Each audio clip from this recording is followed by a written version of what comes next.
By far the best investment you can make is in yourself. If you invest in yourself, nobody can take it away from you. If I gave you a car, and it'd be the only car you get in the rest of your life, you'd take care of it like you can't believe. Any scratch, you'd fix that moment. You'd read the owner's manual. You'd keep a garage and do all these things. And you get exactly one mind and one body in this world. And you can't start taking care of it when you're 50. Just remember that you just got one mind and body to get through life with. And the most important thing is really who you associate with. You want to associate with people that are better than you are. I mean, basically, you'll go in the direction of the people that you associate with. And you want to have the right heroes. You want people, if you want to emulate somebody, you better pick very carefully who you want to emulate. And when, obviously, you can't pick your parents. They're going to have an enormous influence on you, but you don't get a choice on that. But you get choices as you go down the line. And you want to copy. And the most important for most people in terms of that decision is their spouse. It's also important in terms of a partner in business, but the partner in life is the most important one. You want to pick a spouse that's better than you are. Biggest mistakes people make when investing?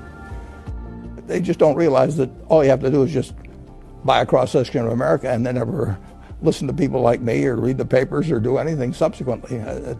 They think that because you can trade, you should trade. You buy a farm, you buy an apartment house, you can't resell it tomorrow. Now you get something handed to you, liquidity, which is instant. You can sell, and the cost of doing it are pennies, compared to other kinds of investment activity. So because they can so easily move around, they do move around, and moving around is not smarter than investing. You have a pretty cool morning routine regarding what you have for breakfast and how prosperous you feel. What is that? I eat exactly what I like to eat. If somebody offered me a deal when I was 20 and said, you're going to live 1 year longer, instead of living to 88, you'll live to 89 or whatever it may be, if you eat nothing but broccoli and Brussels sprouts and onions and all these things, I just said, I'll take the last year off. It probably won't be that good anyway. So I eat exactly what I like to eat. Is business school worth it? Depends on the person.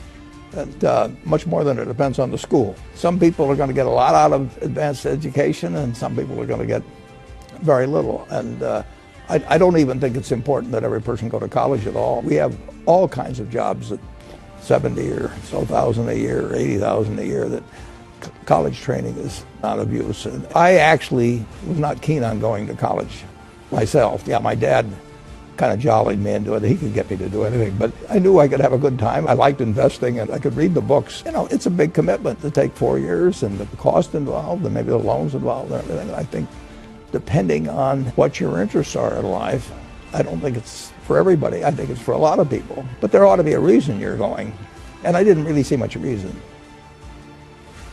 If you get to be 65 or 70 and later, and the people that you want to have love you actually do love you, you're a success. I've never seen anybody that reaches that age. I mean, I'm not talking about somebody that's in extreme poverty or pain or something, but I've never seen anybody that, if they have a lot of people that love them, that is other than happy. And I've seen some very, very wealthy people that they give testimonial dinners to and name schools after and everything. Nobody loves them, The best investment you can make is in yourself. If you invest in yourself, nobody can take it away from you.